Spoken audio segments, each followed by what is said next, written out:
Hi friends, welcome to our channel. இன்னைக்கு சேமியா recipe எப்படி பண்ணுறதுன்னு பார்த்துடலாம். வெறும் சேமியாவாக செஞ்சு சாப்பிட்றதுக்கு பதிலாக காய்கறிகள்லாம் சேர்த்து சேமியாவை செஞ்சு சாப்பிட்டோன்னா கொஞ்சம் ஹெல்த்தியாகவும் இருக்கும். வாங்க எப்படி செய்யுதுன்னு பார்த்துடலாம். ஒரு கடாய் எடுத்து வச்சுக்கோங்க. தேவையான அளவு எண்ணெயை ஊற்றிக்கோங்க. கடுகு உளுத்த பருப்பு போட்டு தாளிச்சிக்கோங்க. கடலை பருப்பு 1 ஸ்பூன் ஆட் பண்ணிக்கோங்க. இஞ்சி துண்டுகளை இதில் சேர்த்துக்கோங்க.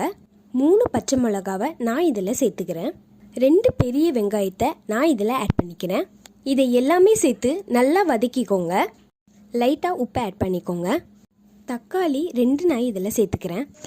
நல்லா வதக்கிக்கோங்க. வதக்கிட்ட பிறகு பட்டாணி, கேரட், கொஞ்சமாக கோஸ் சேர்த்து நல்லா வதக்கி எடுத்துக்கோங்க. காய்கறிகள் நல்லா வதங்கின பிறகு நம்ம தேவையான அளவு தண்ணீரை சேர்த்துக்கலாம். நான் கொஞ்சமாக இதில் நெய்யை ஆட் பண்ணிக்கிறேன். உங்களுக்கு நெய் வேணும்னா ஆட் பண்ணிக்கோங்க, வேணும்னா ஆப்ஷன் தான்.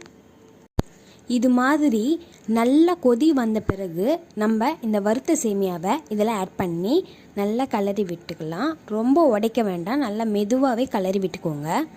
உங்கள் வீட்டில் அடிக்கடி சேமியா செஞ்சுட்டாங்கன்னு சொல்லி யார் கேட்பான்னு கீழே மறக்காமல் கமெண்ட் பண்ணுங்கள். சேமியா ரெடி ஆகிடுச்சு. நீங்களும் வீட்டில் இந்த சேமியாவை செஞ்சு சாப்பிட்டு பாருங்கள். வீடியோ பார்க்குற எல்லாரும் மறக்காமல் லைக் பண்ணி சப்ஸ்கிரைப் பண்ணிக்கோங்க. நீங்கள் பண்ணுற லைக்கும் சப்ஸ்கிரைபும் தான் எங்களை இன்னும் மோட்டிவேட் பண்ணும். மறக்காமல் இன்னொரு வீடியோவில் சந்திக்கலாம். பாய்.